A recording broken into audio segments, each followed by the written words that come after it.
Todd is not only a remarkable, successful 30-year titan in business with having multiple businesses that generate multiplied millions of dollars. And if that plan happens to be to build $1 million company, which I can help you do. But he's humble.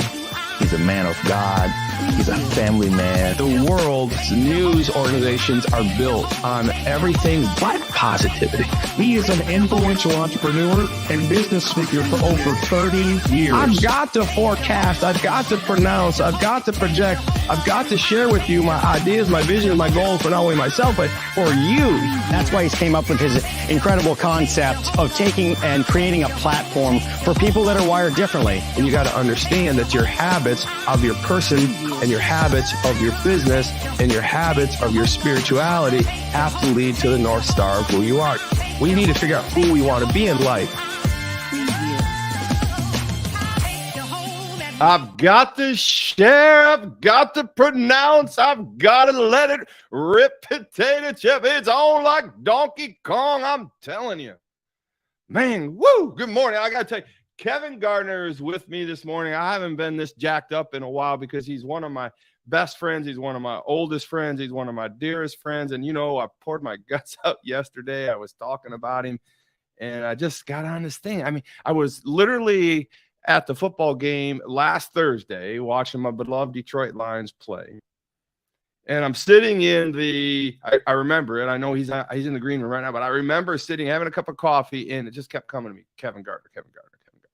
Call Kevin Gardner. You got something on your mind. And we did this whole show yesterday, which turned out to be a fabulous show. Who's your caddy, right? Who's your caddy? And so the reason I had been thinking about Kevin Gardner is that he is a story that I want to share with you. His story, I want him to share with you. I wanted to share with you because I wanted you to be encouraged by his accomplishments. I want you to be encouraged by, you know, an average dude like me and you, right? Someone out there that's not Amazon or Tesla or Bill Gates or somebody of that nature. It's just regular dude out there making it happen every day. And guess what? He got in his own way. I mean, how many of us get in our own way? And so I've done it 100 times, but you know, Kevin did it epically, right? He was always a good dude in college. We lived in the same dorm room on the same floor, and he was down a few doors from me in my freshman year. And I told the story about how he got in a little trouble. He tempted me a little bit. Him and the guys tempted me a little bit to go out and raise some cane. And they went out there and did it. Turns out that Kevin was beginning his life in his drinking career at a young age. And although Kevin wasn't aware of some of the things back in college and some of the things that he was doing and how our life becomes what we make of it, and we put things into it. And if we're focusing on drinking, then we become a drinker. If we focus on being smoking, then we become a smoker. We focus on, you know, what we love. All the views out there, man. This is an epic number of views. Thank you so much for jumping on here. God bless you guys. Kevin Gardner, the author of the book Ignite Your Life, is in the green room right now. I can see him smiling at me. He's like, "Get me on, get me on." Well, no, I got to build you up. So, I mean, I was literally obviously doing my studying, and I remember somebody at one point asking me what the difference was between a good friends and a best friends scenario, right? Todd, what is the difference between good friends and what is the difference between best friends? And I remember thinking about it. Well, here's the thing I would tell you is that good friends know all of the stories, right? The good friends know all the stories. Kevin knows a lot of the early stories of me and Tracy when we first met, and my systematic cuckoo for Cocoa Puffs over here, and the football, and he even came back after some time, and he knows all the stories, right? Good friends know all the stories. So Todd, then what is the difference between good friends and then best friends? Well, here's the difference. Good friends know all the stories, but best friends help write the stories. And so when I was thinking about that, I started thinking again this morning about Kevin Gardner. So I was excited to get him on here. So I'm going to set you up before we get Kevin on here. He's wrote an amazing book called Ignite Your Life.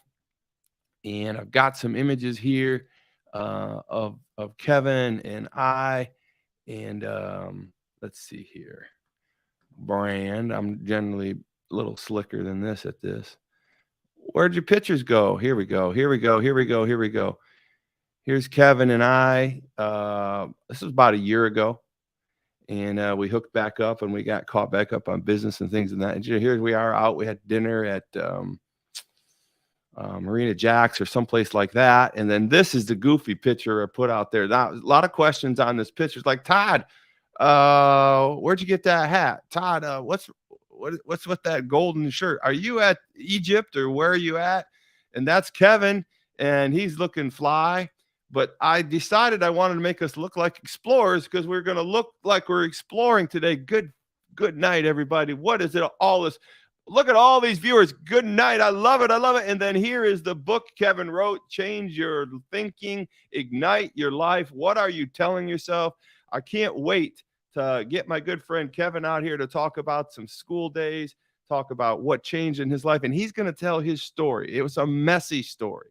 Just like you, a messy story. We all have a messy story. Remember we talked on and they lived happily ever after. There's a beginning and then there's an end and they lived happily ever after. But the middle is so messy. And I know I'm pounding on my poor friend, but he literally can't wait to tell you what has changed in his life, how he's done it, and why it's been so important to him. I want to talk to you about this, though, our verse, and I want you to understand that when I talk about my life and when it's messy and when I bring it back, I want you to understand that we have this verse. We love because he first loved us. We're able to recover. We're able to get through life. We're able to do the things that we don't normally understand is because he loved us first. And I don't want you to overthink it because he loved us first.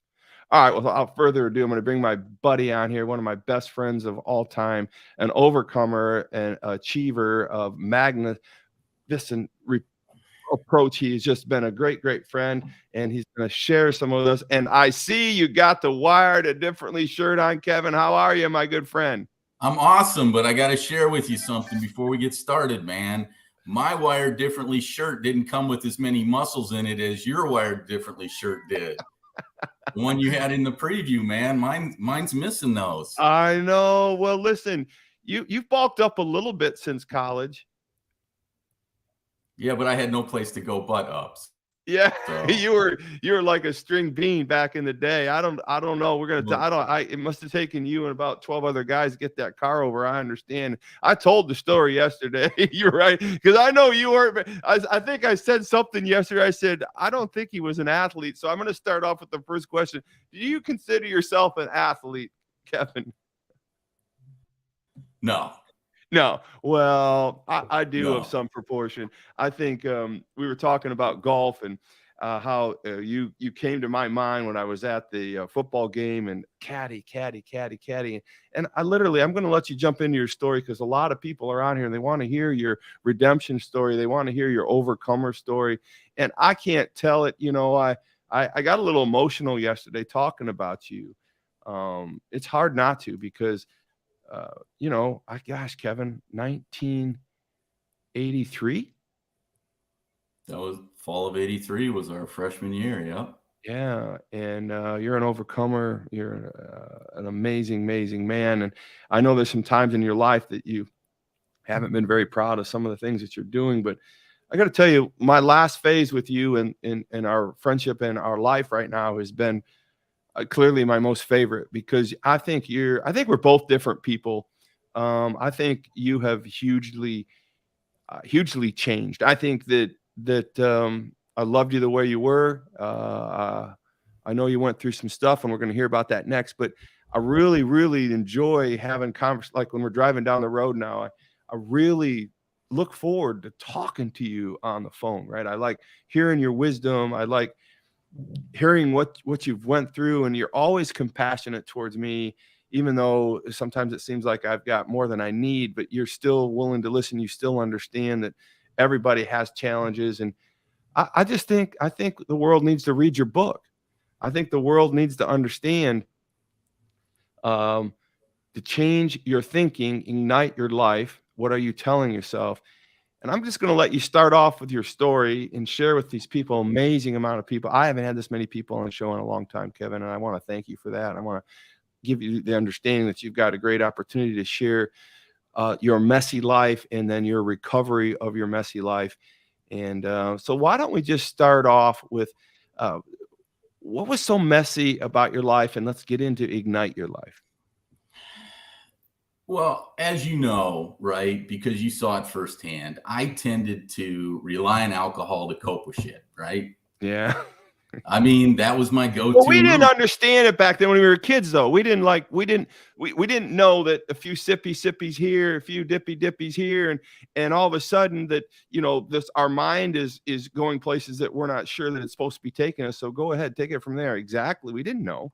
Well, you know, and throughout my adult life, anytime a situation came up, you know, I passed college and all that, I would rely on alcohol to kind of get me through. And, you know, I think deep down at a certain point, I kind of understood that I had a drinking problem, but I didn't have any other solutions to cope with the issues I was having.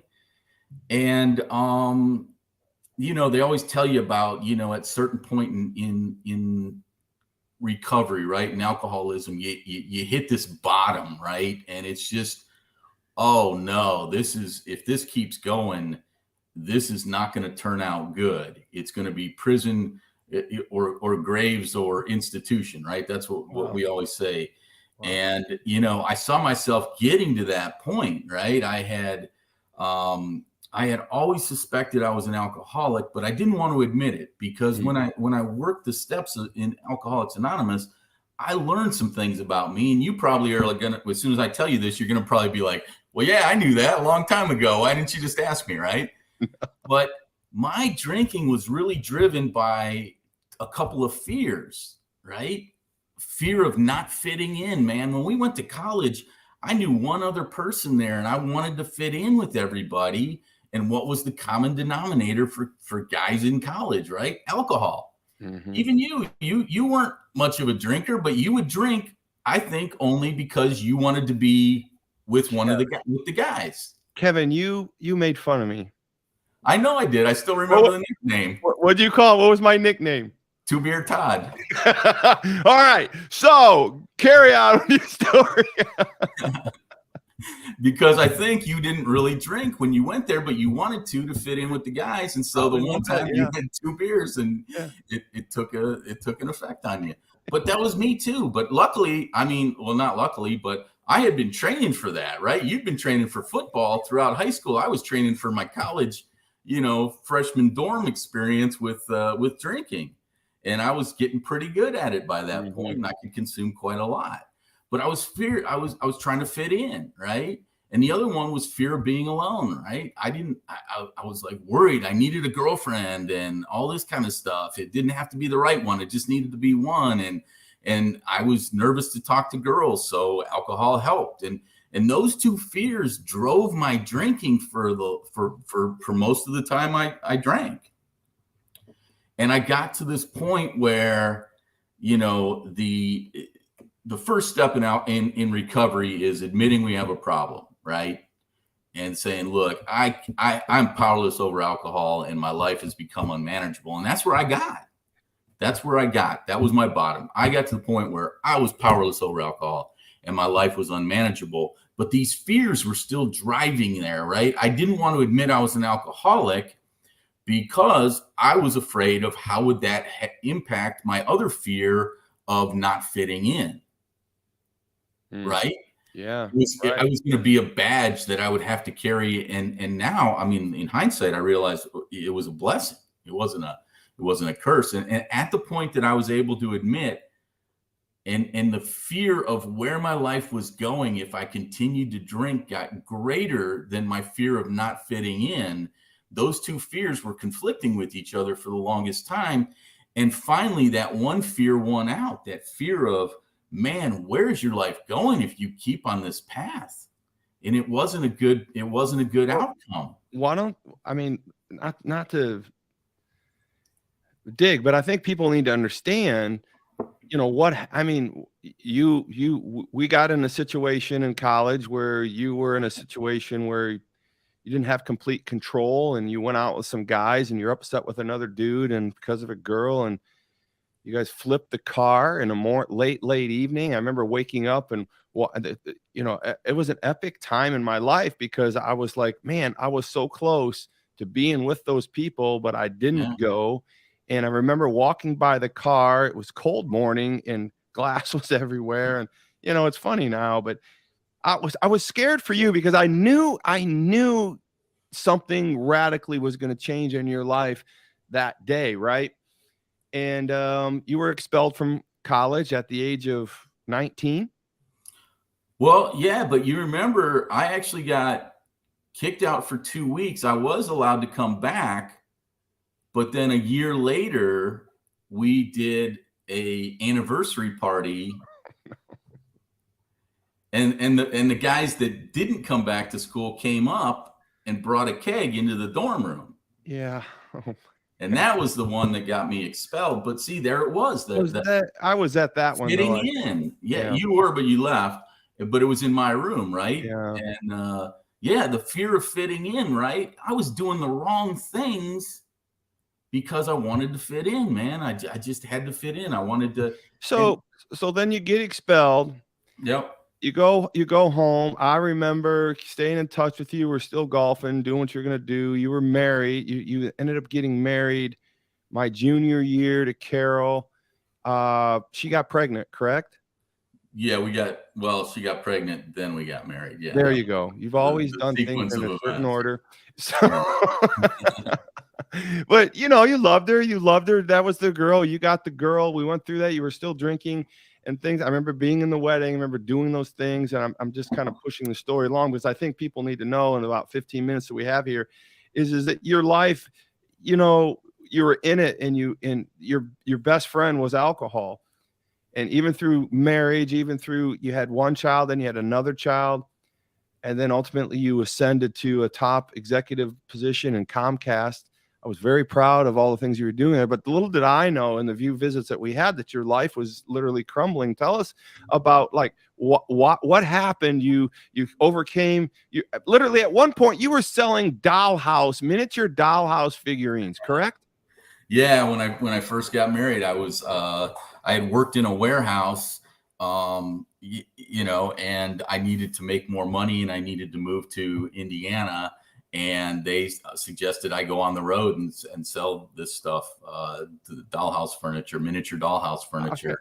Okay. I did that, and I was driving around the Midwest and trying to do that to try and make a living for my family. And yeah, it was miserable. I didn't enjoy it. I you know, there was, you know, but instead of changing things, I tried to cope with them through, you know, alcohol and, you know, the thing I've learned, and that's the title of the book, right? Change your thinking and you can ignite your life. And that was the problem I had.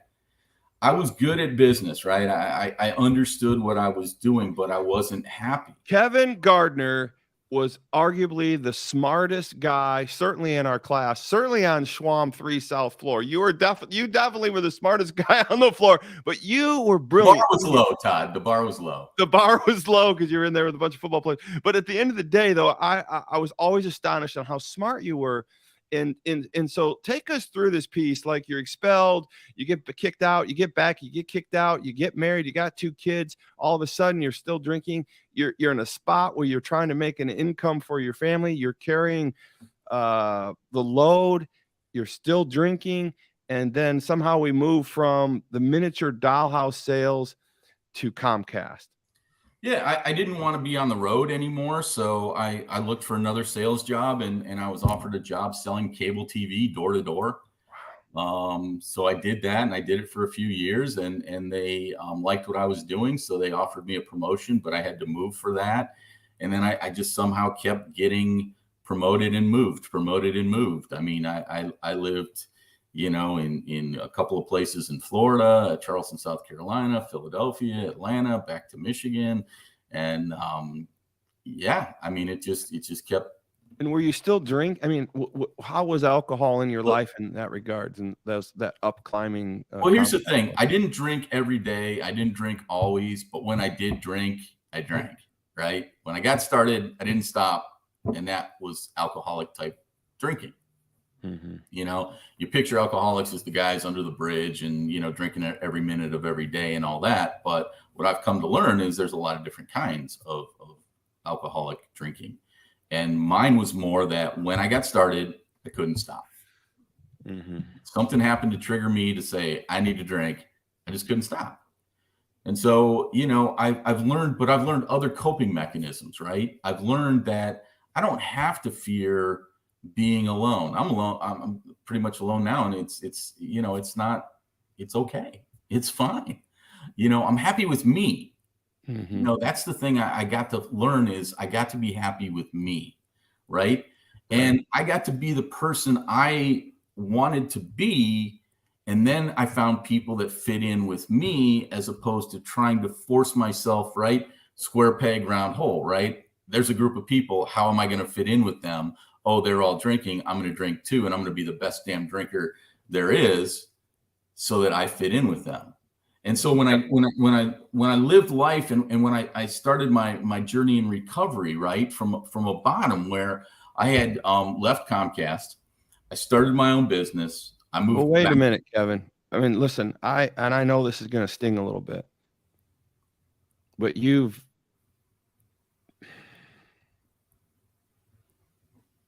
been an open book and an inspiration to me in the depths of your life. And, you know, there was a point that literally rocked me in your life that, you know, I'm going to bring it up and I hope you can just say, you can hit the button and say pass if you want.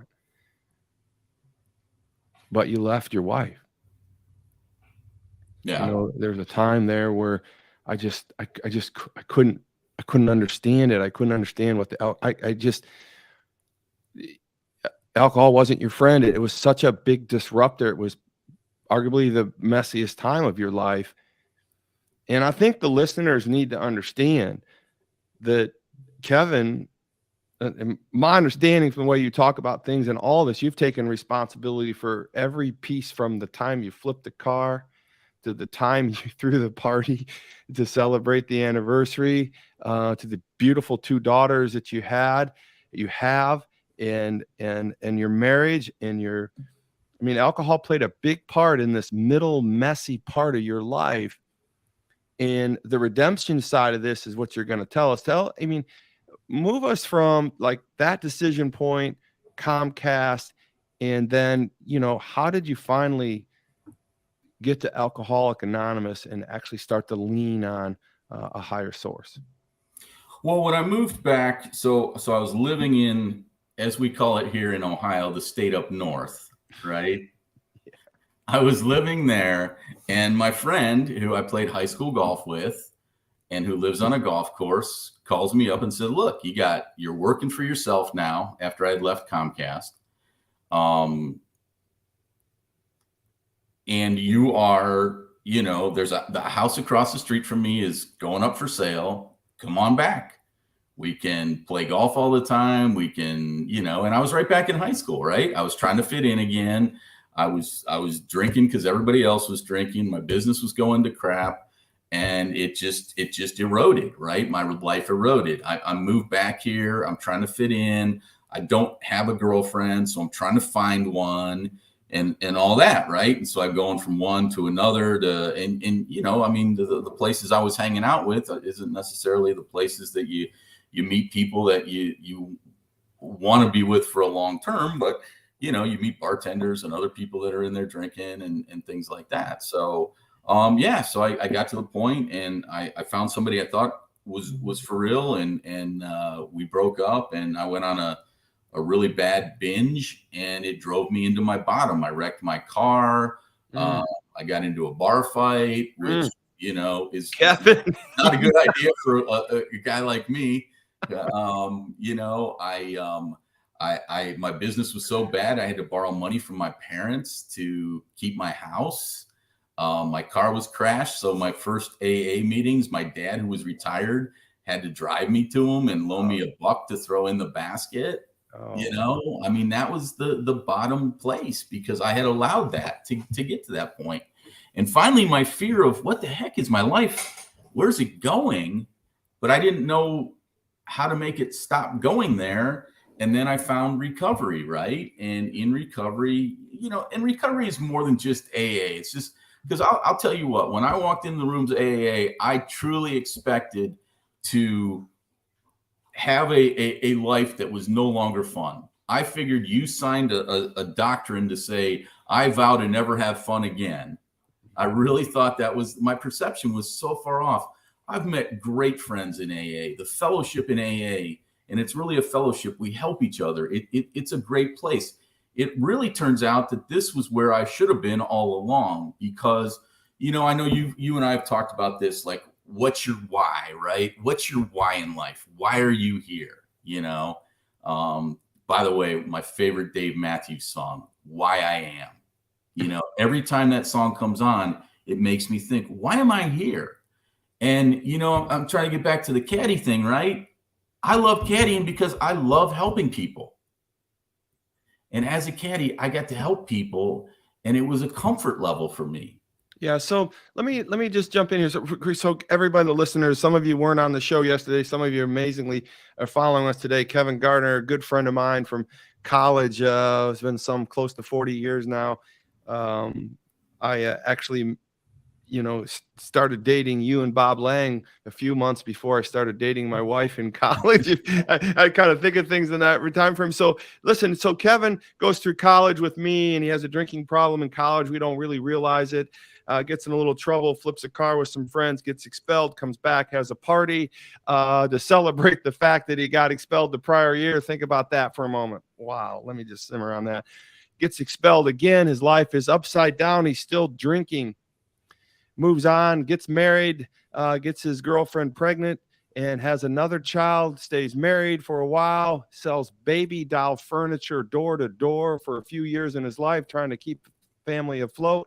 Decides to move on and sell cable TV for Comcast. Comcast loves him. He's kicking tail, taking names, but he's still drinking. Why is he drinking? Because he's an alcoholic. He's moving through life. He's a very positive guy. We stay in touch. I love him dearly. Watched the show yesterday. You'll see me cry like a little baby. I'm sorry about that, but sometimes it happens. He moves through life. He decides, as he gets promoted through Comcast, through the ranks, becomes a vice president, making somewhere close to $400,000 a year, but he can't stop drinking. His life's a little messy, right? Ends up leaving his wife for what, I don't know why, but it was juggernaut to me. I couldn't believe it had happened the way it did. What's wrong with Kevin? I reached out to Kevin even back then. Kevin doesn't even understand. Kevin moves through. He loses his job at Comcast, loses everything, goes to AA with his father, borrows $1 to kind of keep it going. That's where we're at. This man's life is a wreck. Fast forward today, 2023, we're still best friends, right? I never stopped loving him. God never stopped loving him. I understand. I love him for who he is, but he has rebounded. He's built his own business, and he's going to tell us about that. But he has found his way through this through being grounded through the resources that AA has given to him.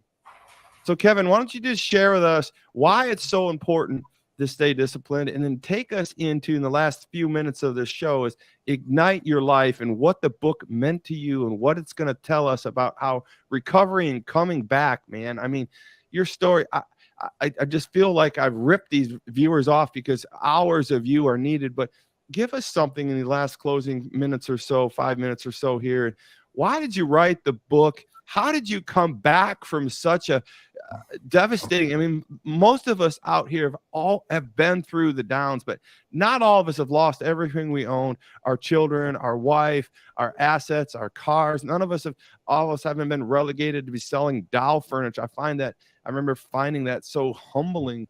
Tell me about that. Tell me why Ignite Your Life.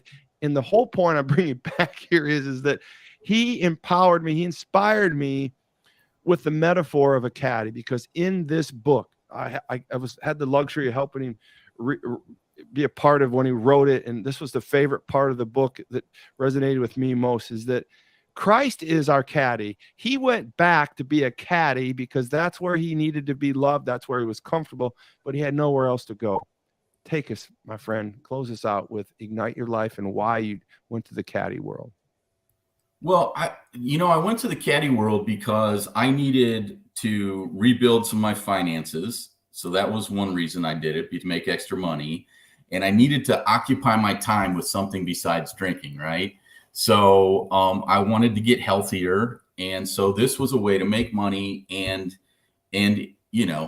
have a better life. So see my dog sneaking into the picture back there. But yeah, but the one thing I didn't realize was how much I would learn from the experience of being a caddy and talking people through, their round. And, if you think about it, a round of golf can be like your life, right?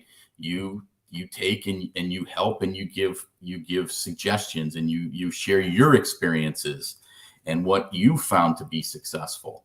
And I did the same thing as a sponsor in AA, right? So I sponsor a bunch of guys, right? Wow. Okay. And talk about a humbling experience, right? Because that's what they tell you is get in there and get a sponsor, because find somebody that's already done it so you can learn from them, right? And so they're kind of like your sobriety caddy instead of your golf caddy, right? Right. And so I had the honor to be asked by several guys to be their sponsor. And every time they would like deviate, and the real goal of the sponsor is to walk you through the steps, right? And get you through the steps. But it morphs into so much more because these guys want to have life problems, right? And so they rely on you to help them give suggestions for their life problems. And so the more suggestions I gave to these guys and shared with them what my thoughts were, the more I got the response, wow, that's very helpful. I appreciate that. Wow, that's very helpful.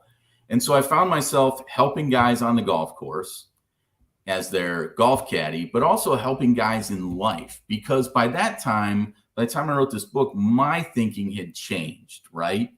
My thinking wasn't the alcoholic thinking that it once was.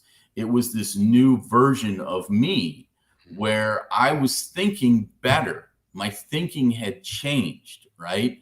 I had learned about resentments and not holding those in. I had learned about doing the next right thing. I had learned about being humble and not being selfish. And I had learned, and I know you'll love this one, right? The serenity prayer, which is said at every Alcoholics Anonymous meeting, is a huge part of my decision-making process in every aspect of my life now, right? Yes. God, grant me the serenity to accept the things I cannot change, right? I was always trying to change the things that I couldn't change. I was always focused on that, right? And then I'd get frustrated and have resentments because I couldn't change the things I couldn't change. Right. And so I'd drink over it. And now I've come to learn, look, focus on the things you can change, let the other stuff go. And I've got to deal with myself, right? If I get through and I fix all the things I have the power to fix, then I can worry about the things that I can't control, right? But not until then, because I'll never get through everything I can control. Yeah, the book is phenomenal. I really want you guys to. Where can they find your book, Kevin? Amazon. Just type in Kevin Gardner, Ignite Your Life. It'll pop up. Use the middle initial J. Change your thinking, ignite your life. We also have a website where I do some blogging, which is changeyourthinkingigniteyourlife.com. It's a long one, but it's yeah. So Good, you can order the book through there as well. So Kevin is amazing. Kevin is clearly wired differently. He's been a big supporter of mine, and I just want everyone to understand we love because he loved us first, right? 1 John 4:19. And when I think about Kevin Gardner, I think about what he's went through. Our God is such a forgiving, merciful God. He has loved us, and we can love others. Kevin is allowed to love others because we were loved unconditionally first. And I just want to make sure Kevin understands how proud I am of him. I want us to understand how important it is that we really, really dive into the story of Kevin. And it's not that we need to be students of Kevin as much as that we need to be students of Kevin, right? And I think that Kevin has been gracious enough to share his life with us. share these moments, and 30 minutes was just not enough, and we'll have to have him back. Maybe we can get him to come to the Tiki Hut retreat, my friends, and he could talk to us a little bit about this recovery, right? Because his recovery is our recovery. We live through people like Kevin. We're rooting for Kevin. You know, it's not every day that you get to meet somebody that's been so damn down and out that they've lost their family, they've lost their job, they've lost their dignity, they've lost everything, but yet they fight back. I mean, I am so inspired by Kevin because I've been through this in a physical capacity in football and athletics and sports and all that. But let me tell you something. The most difficult thing in life is to fight back from mental anguish, mental challenges. You can't do push-ups to get rid of alcoholism.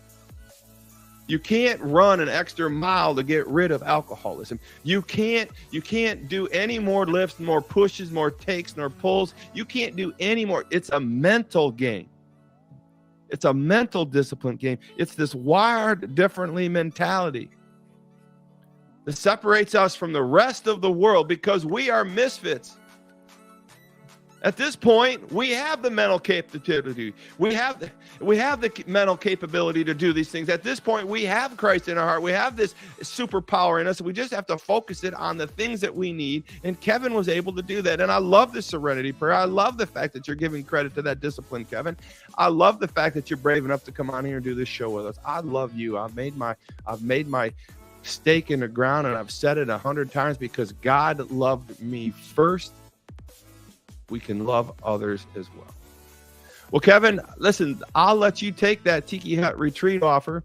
People would love to hear your story. They'd love to see you. They'd love to have that book out there. They'd love to have you sign the book. So let's get back on that wave some other time, and we'll get you back on the show again, my friend. It's a busy day. I got to tell you, we've had as many or more followers than we've ever had on a show. So I got to thank you for your star power, my brother. You have a great day. Any final words for this group? Thanks, Todd. I love you, brother. And just never stop believing in yourself. Right. Never stop believing in yourself. I think Journey had something to do with that, right? Well, everything goes back to Journey, doesn't it? Don't tell Kevin Bragg that, right? All right. God bless you guys. Have a great day. Kevin, you are amazing. It's on like Donkey Kong. Let's let it rip, potato chip. It's Tuesday. Love you guys.